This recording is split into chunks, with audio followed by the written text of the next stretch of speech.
pala ako dito sa bungahan sa aking anak. Ayan, dito kami dumaan sa manggahan. Bababa ng puno ng mangga dito.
Sa aking anak sa bungahan. So, ayan kami ay magmimeriendahan. Andito ang aking kapatid. Merienda kami ng spaghetti carbonara. Ayan, mag-asawa. Ayan, kapatid ko. Spaghetti. Carbonara. Dila! How? Ang gawa mo dyan? Ha? Hindi na tubig. O, yan o. Ang gawa mo dyan? Parili. Kanta mo na ka. May business time. Oh, galing na wala. Oh. Ang galing ang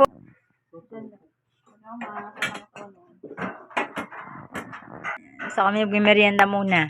Carbonara, spaghetti. Ang ganda ni Jiwe.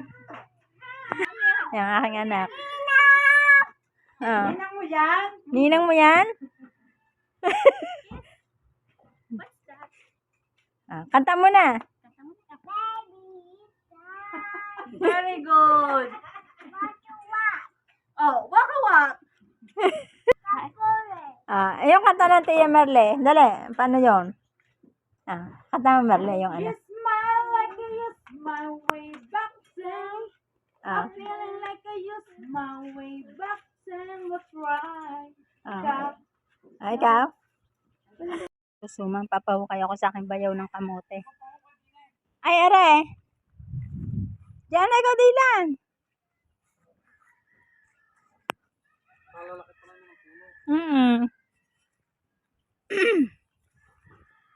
Papahukay ako ng kamote.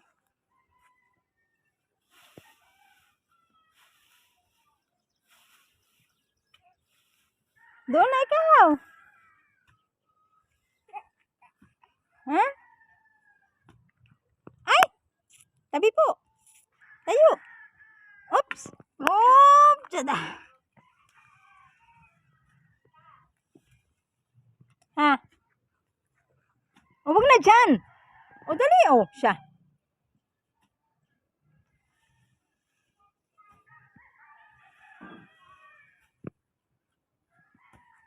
Kaya kamote. Marami sigurong laman.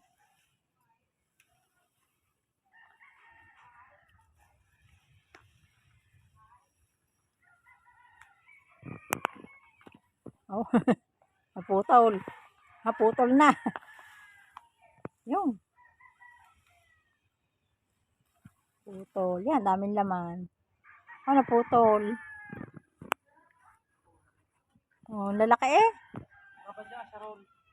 Wala. Wala sa ron. Kaya nga.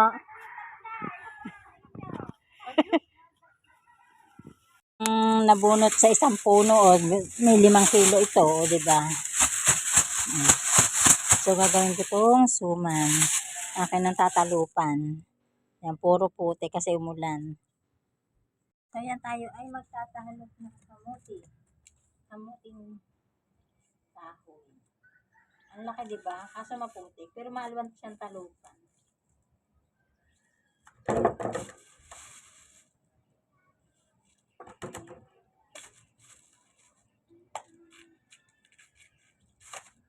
Madali siyang talupan. Oh, hindi kapit. Kasi umulan. Umulan siya kaya yung balat niya kawang. Basa.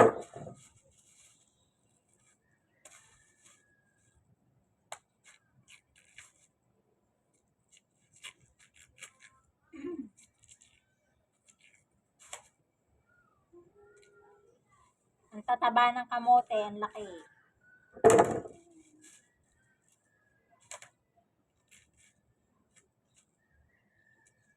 Madali siyang talupan. Ito, ang laki.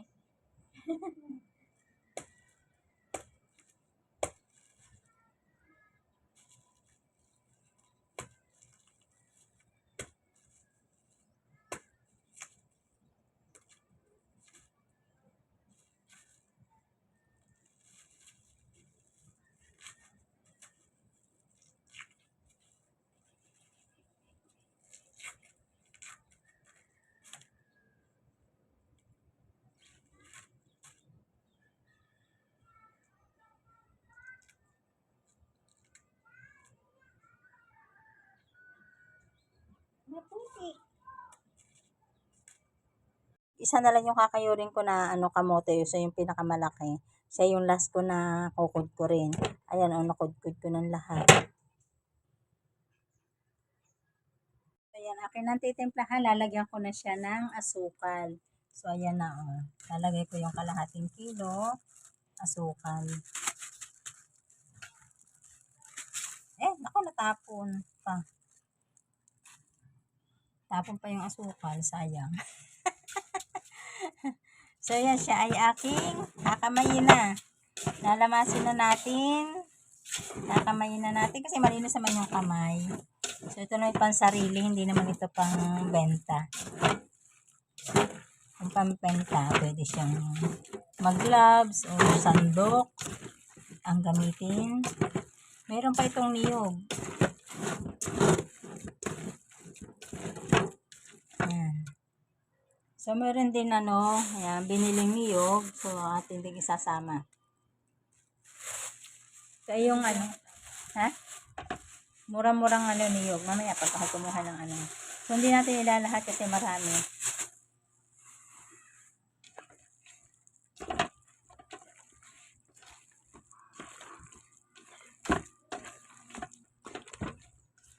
Lamasin na lang natin.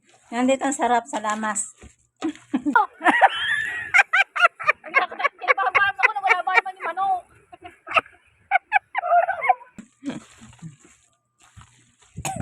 Kailangan natin lamasin. Yan, ganito ang paggawa ng simpleng suman. May niyog, asukal, yun lang. Kakamuting kahoy. So, ayan. Tapos na. Kukuha lang kami ng dahon. Dahon ng saging para pagsumanan. Alam ko bawal. Pwede, wag lang yung mga nagtatalas ba. Tayong dahon ng saging. Yung dahon ng saging. Para hindi na magkalat doon sa loob. Ito yung ating pang lalaigin.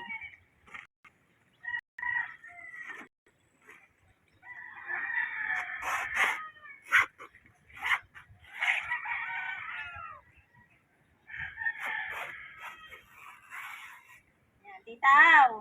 Tayo naman. Magsusuma naman inyo ay dito. Nakakita ko ang langgam. Dito na tayo magsuma next.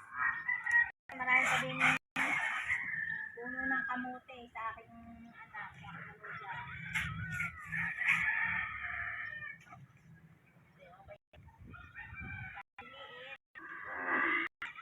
Okay na din to.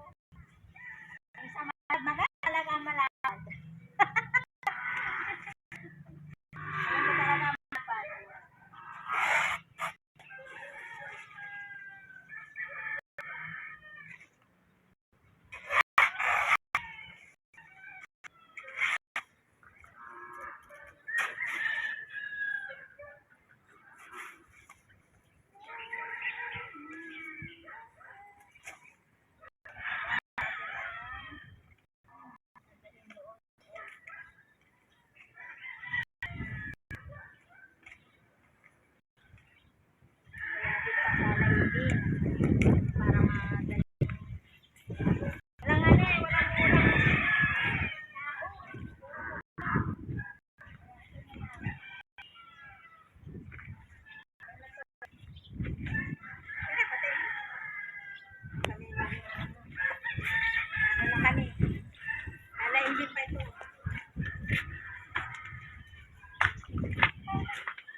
So, ayan natin namang lalaibin na yung dahon dito sa sa gasol kasi walang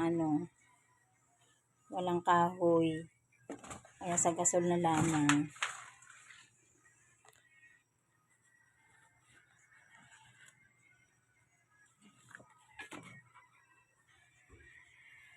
Mainit.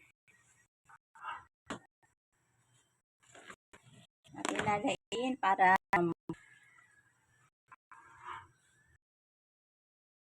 tayo ay magpipilas na ng dahon para ating balutan ng sumang balinghoy or kamuting kahoy. Tayo ay magbabalot na. Unti-unti natin babalutin. Ayan, natumba na.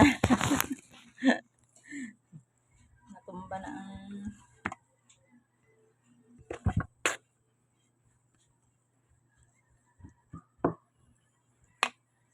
babalot na tayo ng kamuti. Sumang kamuti.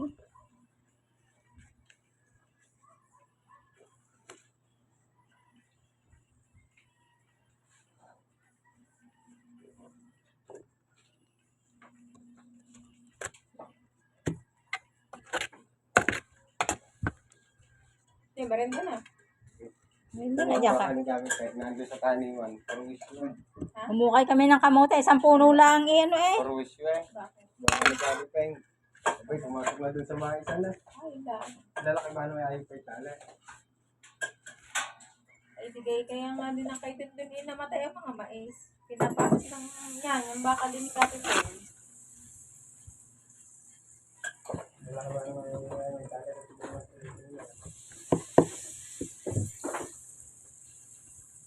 Nagtanim na pala doon ulit sa may kabilang lote. Ng ano?